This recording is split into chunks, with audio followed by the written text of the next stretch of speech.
Hi guys! So for today's vlog, today ang aking hair appointment at finally at makakapagpagupit na rin tayo at makakapag hair color. So ayan, tara, punta na tayo sa train station.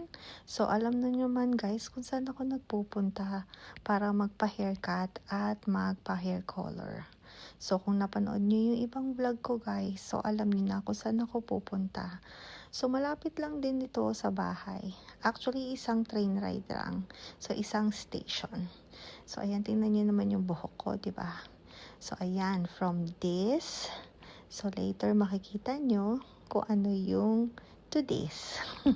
So ayan, tara, nandito na tayo sa tunnel at liliko na tayo papunta sa train station. At medyo makulimlim at sana hindi umulan guys, pero may dala naman akong payong, so okay lang. So ayan, 'di ba, parang sinabugan yung buhok ko, 'di ba? So ayan, o 'di ba? Pero okay pa rin naman. Pero kailangan na talagang magpagupit at magpa-hair color kasi nga nakikita na yung black part. So, ayan, nandito na tayo sa loob ng train. Ayan yung view.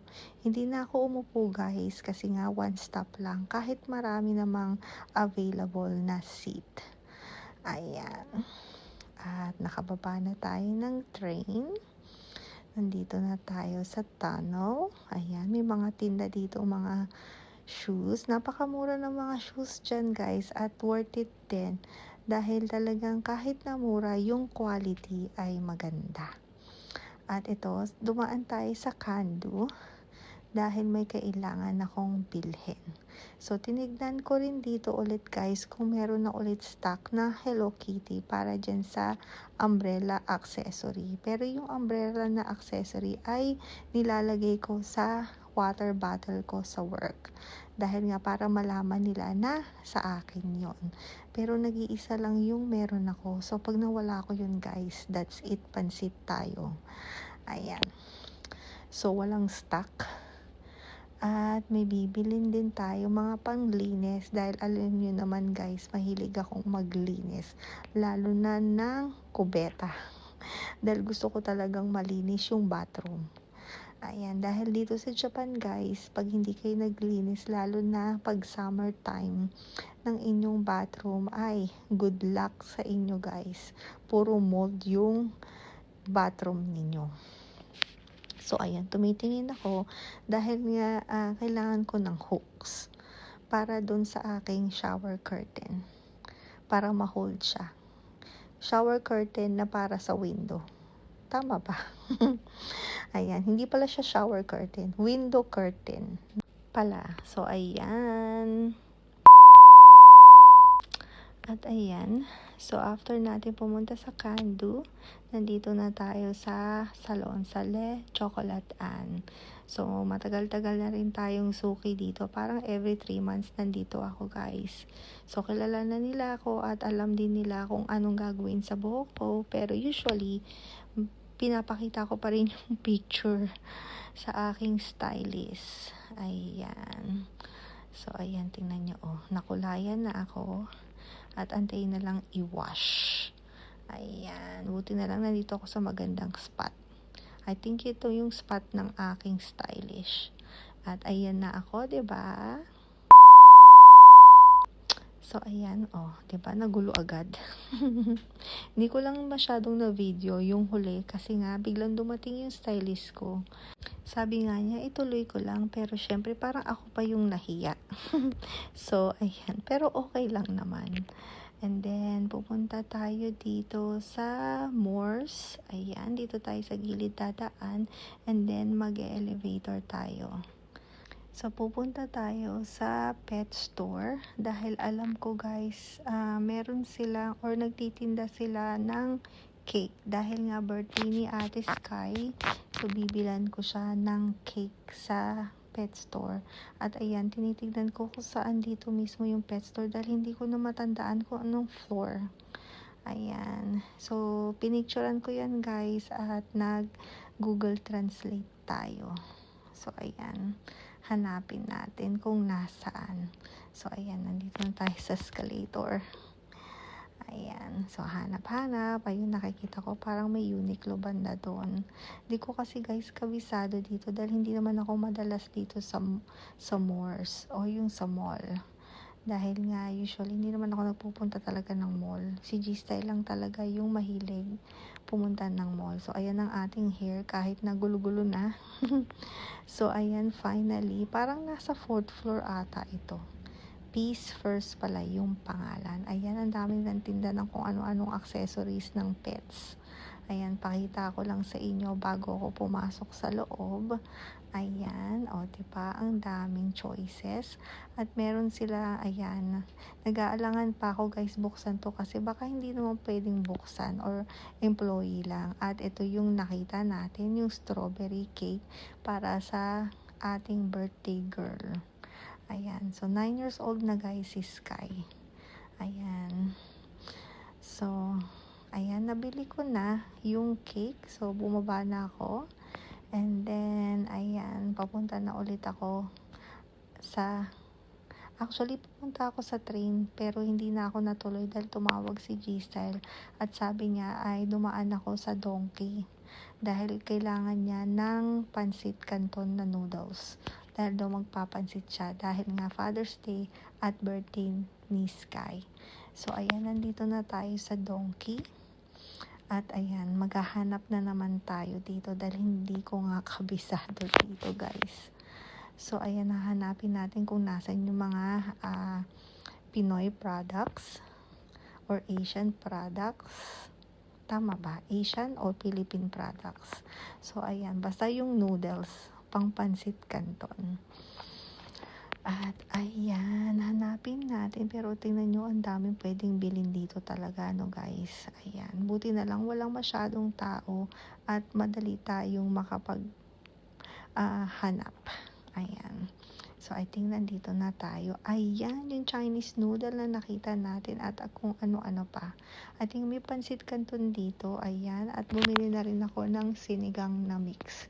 Dahil last time, muntik nang hindi kami makaluto ng sinigang. Dahil kala namin walang sinigang mix. At ayan pa yung mga ibang products nila dito na pang Pinoy. And then, after kong bumili, ayan, babalik na ulit tayo sa train station.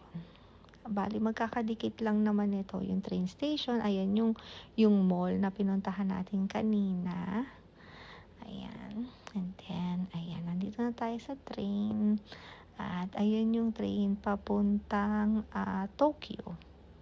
Ayan, pero doon tayo papunta pa kabila. Dahil pauwi na tayo guys. Sila naman ay papunta somewhere.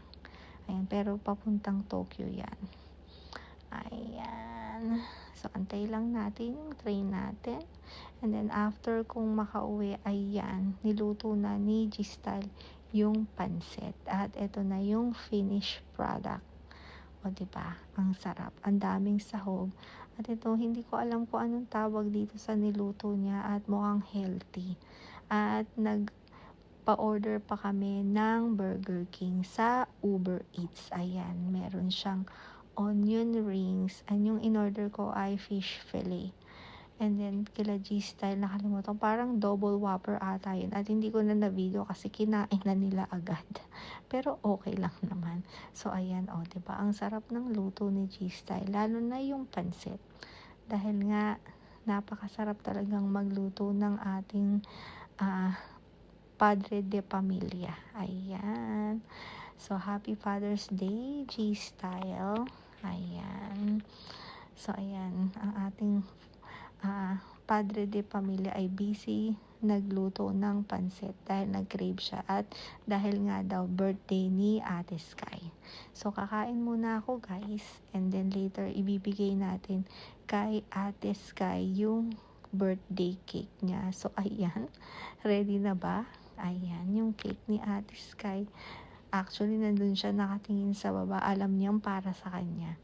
Kasi si Ate Sky, ramdam na ramdam niya pag kanya yung ganyan. Kung may toy, may food, alam niya. Nararamdaman niya. So, ayan, parang hirap na hirap din naman ako magbukas ng cake niya. So, ayan. At ang cute nito guys, napakamura lang din ito, nasa 800 yen. Pero iniisip ko nga kung kakainin ng Ate Sky dahil nga alam nyo naman yun, napaka-picky. So ayan. O diba? Pero yun nga, tinanong ko yung staff kung talagang pang dog yan at hindi pang tao. Sabi pang dog daw talaga. Ayan na si Ate Sky ko. Ayan. Ate Sky, happy birthday! So, ayan ang ating birthday girl. Habang binibigay ko sa kanya yung kinakantahan ko siya. Pero, ayan, tingnan nyo, oh. Ayan. Diba? Napaka-picky niya. Kaya nga, lagi kong sinasabi sa kanya, Sky, kainin mo yan dahil maraming nagugutom. Ayan, tingnan yung ginagawa niya. Ayan, diba? Oh, ayan. Aamoy-amoyin niya. And then, ayaw na niya. Oh, ayan. Ganyan yung ginagawa niya, guys. Ganyan din ba kung kayo, yung pet ninyo? Ayan, ganyan. Lalo na yung Shih Tzu ninyo. O, diba? O, ayan. O, amuyin niya, tapos ayaw niya. Pero usually, pag ginagawa naman niya yan, guys, pagkaharap kami, and then babalikan niya. So, ayan, akala ko talaga yung time na yan, kakainin na niya. Pero dahil nga nakita na niya ako, ayaw na niya. Siguro kung hindi ako nakatingin, kakainin na rin niya yan. Ayun, tinititigan niya. Dahil yung katabi ng bowl niya ay yung treat niya na may, hindi pala treat, yung food niya na merong chicken liver. Ayan, tingnan niyo, nakatingin siya, oh. Inaantay niya sigurong umalis ako. Ayan, nagsusumbong kay G-Style na pinipilit ko daw siyang pakainin ng cake niya. So, ayan, oh, nagtatago. Ayaw niya talaga. So, wag na nating pilitin ang Ate Sky kung ayaw niya. Diba, nakakaloka, diba si Ate Sky? Ayan, so, kinain lang niya yung food niya, yung dry food niya na may chicken liver. Yan yung Royal Canin for Shih Tzu na dry food. Pero isnab niya talaga yung cake. Alam niyo ba kung bakit? Kasi nga, hindi naman talaga si Ate Sky sanay kumain ng mga ganyan. Dahil nasanay siya yung talagang dry food niya. At minsan hinahaluan lang namin katulad niya ng chicken liver o kaya kung may sabaw ng tinola, ayan. Basta chicken, gusto niya. Hindi siya nasanay kumain ng ganyan. Ayan. So, ayan guys. At ayan, nagaya si G-Style pumunta sa park dahil nga birthday ni Ate Sky. Ipasyal naman daw ang birthday girl sa park. Ayan, dahil atat na rin siyang mamasyal. Ayan, syempre nandito na naman tayo sa paborito nating park kung saan maraming nagfi-fishing. Parang gusto na rin namin mag-fishing actually. Pero hindi namin alam kung paano kami mag-uumpisa. Dahil nga, isa sa amin, wala pa talagang nakapag-fishing ng ganyan. Ayan, papakita ko sa inyo guys, ang dami nung time na tong nag-fishing. Siguro dahil Father's Day. So, ayan, medyo mahangin-hangin, pero okay lang naman, masarap yung hangin. At ayan ang ating birthday girl, tuwang-tuwa kasi nga gustong-gusto niya talaga sa grass area. Kahit na kung bagong ligo siya, ayan. Ayan, tinan nyo, diba? Kala nyo malaki si Sky, guys. Maliit lang yan sa personal. Dahil nga pag malayo siya, talagang makikita mo kung gaano siya kaliit. Pero pag malapitan, akala mo ang laki-laki. Ayan. Ayan si G-Style, oh. Nakikita nyo ba? Hanggang dun, guys. Ang daming nagfi-fishing. Nakakatuwa at nakakahuli sila. Lalo na pag nakakahuli sila, ayan. Nakakatuwa din kami. Dahil minsan sa isang bingwit nila, dalawa yung nahuhuli nila. Ayan, pakita ko sa inyo. O, diba? Ang dami nila. Pero yung time na yan, maliliit lang yung nahuhuli nila. At ayan, lakad-lakad tayo banda doon. O, diba? Ang ganda. Green na green yung mga puno at yung grass. Ang ganda tingnan. Lalo na pag sa personal, guys. Dahil nakaka-relax dito. Kaya siguro maraming nagpupunta dito. So, ayan. Sinusundan ko lang sila G-Style. So, ayan guys. Papunta na kami sa parking. So, uuwi na rin kami dahil nga mukhang uulan na. So, alright guys. Thank you guys for watching. Bye!